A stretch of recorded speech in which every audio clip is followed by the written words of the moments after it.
আমি ফেসবুকে ঢুকতেই পারতেছি না, কারণ ফেসবুকে ঢুকলে খালি আমার আর স্যারের এই ভিডিও ইত্যাদি। সো আমি বলি ওগুলোর কারণ হচ্ছে গিয়া মানে অনেকেই বলবা যে আমি খারাপ হ্যান ত্যান, অনেকেই জানো যে আমি খারাপ, কারণ আমার চলাফেরা খারাপ, আচরণ খারাপ ইত্যাদি, আমার ভিডিও খারাপ। এগুলো হচ্ছে গিয়া মানুষের পার্সোনাল লাইন, কিরকম চলবে টলবে, এগুলো হচ্ছে মানুষের পার্সোনালিটি। সো ওদিকে কথা না বাড়াই, মূল কথাটা হচ্ছে কি আমার যে বর্তমানে যে ভিডিওটা ভাইরাল হয়েছে স্যারের সাথে, তোমরা অনেকেই আবার মানে আমি অনেকে কমেন্ট দেখছি, অনেকে বলতেছে যে স্যারের দোষ আছে, মেয়ে দোষ আছে। হ্যাঁ, আমারও দোষ আছে, বাট কি কারণ যে আমি করছি ওগুলো, আবার কি কারণে এসব হয়েছে সেটা তো আর কেউ জানে না, বা আমার জিজ্ঞাসা করে না, আমার ফ্যামিলি জিজ্ঞাসা করে না। আমি বলি এগুলো একটু সেজন্য হয়েছে। বিগত 4 মাস আগে স্যার আমার একটা জিনিস দিয়ে ছেড়ে দিচ্ছে, বাট কি নিয়ে ছেড়ে দিচ্ছে ওইটা আমি বলতে পারতেছি না, কারণ ওটা হচ্ছে পার্সোনাল। তো ওটা নিয়ে আমার 4 মাস ধরে অনেক ছেড়ে দিচ্ছে। পরে স্যার বলতেছে যে তার চাহিদা না মিটাতে পেরে ভাইরাল করে দিবে আর কি। তার কাছে কি আছে না আছে আমি নিজেও বলতে পারি না, সে আমাকে অনেক ছেড়ে দিয়েছে। তারপর বলতেছে যে জায়গা না হইতে ইত্যাদি। তারপরে সে আমাদের বাসায় পড়াতে আসে, গত বছর থেকে পড়ায়, বাট মোটামুটি মাঝখানে ভালোই ছিল, বাট লাস্টের দিক দিয়ে আছে এরকম নষ্ট ইত্যাদি হয়ে আছে। আমার ফ্যামিলির সামনেও ভালো ভালো ছিল আর কি। তো আমার আব্বা আম্মুর মন এত পরিমাণে গোলায় ফেলছিল, মনে হয় কি কম, মানে তারে দেখলে এমন ভাবে মনে হতো যে আল্লাহর দেওয়া সাত ফেরেশতা ইত্যাদি। ওদিকে কথা নাড়া বাড়াই, মূল কথাটা হচ্ছে যে 4 মাস আগে যে থ্রেডটা দিয়েছে, থ্রেডের জন্য আজ আমার এই অবস্থা। স্যারে আমার এতটা পরিমাণ থ্রেড দিচ্ছে, না পারি আমি কাউকে বলতে, না পারি সেইতে, বাট আমার কাউকে বলা উচিত ছিল যে আমার এটা প্রবলেম হ্যান ত্যান। এর জন্য আমি স্কুলও যাইতাম না। আমার বান্ধবীরা দেখছে, বাট ওদেরকে বান্ধবী না বলে হয়। আর আমার প্রত্যেকটা বান্ধবীরা চিনতে পারছি, কারণ হচ্ছে কি আমার এই বিপদের সময় ওরা পাশে নেই, উল্টো ওরা নোট দেয় ইত্যাদি দেয়। মানে কি বলবো, মানে ওরা আমার একবারও মেসেজ দিল না বা জিজ্ঞাসা না যে বান্ধবী বা বৃষ্টি কি হয়েছে, এগুলা কি শুনি হ্যাং ত্যাং। একটা বান্ধবী মেসেজ দিছিল, আর তো ওগুলো সব নোট দিয়ে মাইকে দেখতে ফেলতেছে, আর কি বলবো। সো আমার মাথার কাজ করতেছে না আমি কি বলবো না বলবো।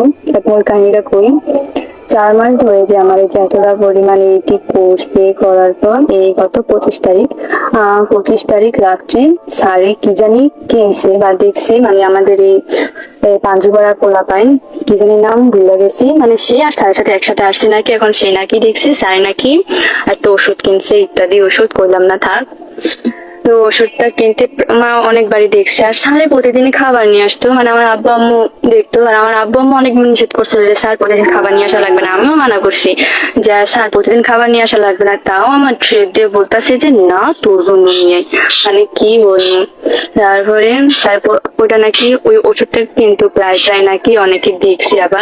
আবার ওই দিন 25 তারিখে রাত্রে ওই ভাইটা দেখছে, ভাইটা দেখার পর জলি স্যারের সাথে এক গাড়িতে আসছে। আসার পর তাকে নাকি জিজ্ঞাসা করছে যে স্যার প্রতিদিন যাতে খাবার নিয়ে যান হ্যাং ত্যাং। স্যারে নাকি উল্টাবার তাই ধমক দিছে। তো তার নাকি গায়ে পাচ্ছে বাঁধার পর বলছে আমাদের বাসায় আসে, আর সে আর মোট মনে হয় 3 জন ছিল ওই ভাইয়ারা।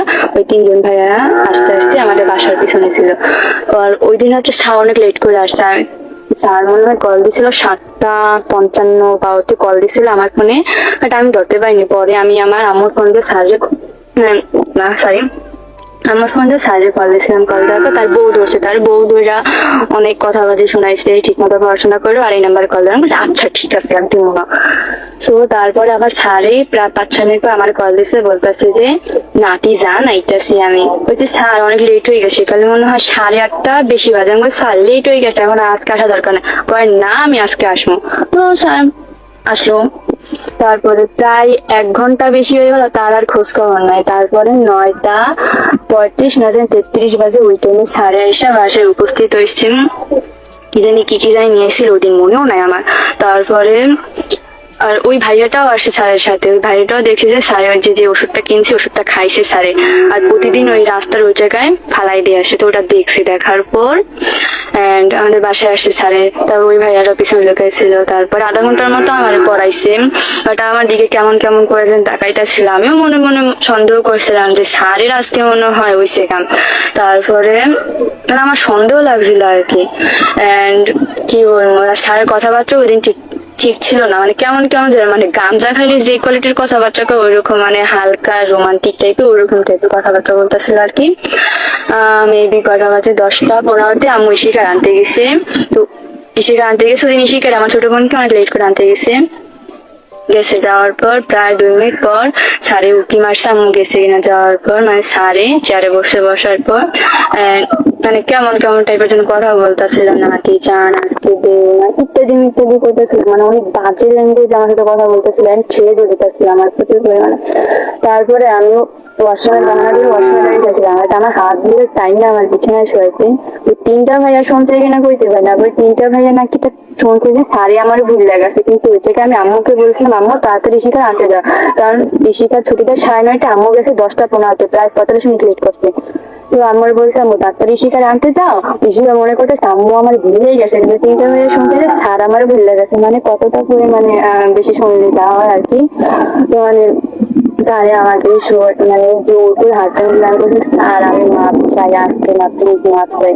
তারপরে সে আমারে জবরদস্তি কইরা, মানে কি বলবো, জবরদস্তি কইরা আমারে ব্যাক টাচ করতেছে, তারপরে আমার প্যান্টে হাত দিচ্ছি আস্তে আস্তে। কি বলবো যে তোমরা তো ভিডিওতে দেখছো, আর ওইটাকে অনেকে মনে করা যে মানে আমি ইচ্ছাকৃত ভাবে করতেছি, কিন্তু আসলে আমি অনেক পরিমাণে ছেড়েছে।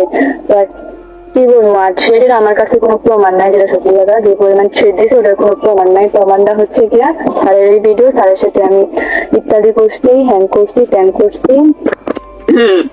তো তোমরা যে যাই মনে করো, বাট সব আল্লাহ দেখছে, আল্লাহ বিচার করবে, আল্লাহ ছাড় দেয় ছাড় দেন, এটা সবাই মনে রাখো, ঠিক আছে? কারে ভালো কমু, ভালো কারে কমু কইতে রে চিন্তা করেন, ভাবা যায় দুধ দিয়ে কাল সাপ করছে। চিন্তা করেন, যেই হুজুর দিনের পর দিন, বছরের পর বছর, মাসের পর মাস যেই ঘরে ভাত খাইছে রইছে আপন মানুষের মতো, সেই ঘরের অল্প বয়সী ডাগর ডগর মাইরে দেশে, কোন মাইরে দেশে কিছু একটা হয়েছিল, যার ভয়ভীতি দেখিয়ে মাইরে ব্ল্যাকমেল করছে। হয়তো বা মাইরের বয়ফ্রেন্ড ছিল বা কোনো একটা সম্পর্ক ছিল, জড়াই ছিল, কোন একটা আপত্তিকর অবস্থা হয়তো বা দেখছে, যেটা মাইয়ে স্বীকার করতে পারতেছে না লাইভে, কিন্তু হেইয়ার সূত্র ধরে সেই সুযোগের সদ্ব্যবহার করে ওই বুড়া ফাড়া মাগুয়ার হয়ে যেই কামটা করছে দিনের পর দিন, রাইতের পর রাত, আরে মাবুদ, এইও দেহার বাহি ছিল। এই মাগুয়ার ভয় নাই আবার হ্যারি মাদ্রাসার শিক্ষক, ওই বুড়া ফাড়া সুতমারানির ভয়। চিন্তা করেন কোথায় আছে সমাজ ব্যবস্থা, কোথায় গেছে। মাগুয়ার পরে বলে আবার টুনটুনি খাড়ায় না। ও মা, ধরা খাইছে কেমন, মজার কথা শুনবেন না, এই টুনটুনি খায়, হ্যাঁ ওষুধ কিনতে গেছে, টুনটুনি খাড়াই না ওষুধ। চিন্তা করেন বাবা যায়, হেই দেখছে ওর এই শিক্ষক, কিছু শিক্ষক আছে না যে মাইয়ের সহপাঠী হেরা, হেয়ে দেখা সন্দেশে যে স্যার এইসব কেনে কি লিখিয়া, মানে বিষয়টা তো দেখতে হয় কৌতূহল বসতো। ইয়াং পোলাপান বোঝেন তো ভাই, মানে এরা পোন মারা পোলাপান যারে কয় আর কি ভাই, ওরাও হতে হতে রয়েছে ঠিক সময় মতো গোপ মেরে জোপ মেরে মালা ভিডিও করে লাইছে। মানে এখন তো সোশ্যাল মিডিয়া এই ভিডিও ভাইরাল, মানে হুজুর তেন টপ অফ দ্য টাউন হয়ে গেছে কুয়াকাটা। চিন্তা করেন বাবা যায় ভাই, মানে এই মাইয়ের লগে আরো দীর্ঘদিন এই সম্পর্কে ছিল। ভাই রে ভাই, সুতমার ভাই কামটা করছে কি ভাই, একবার ভাবেন তো ভাই।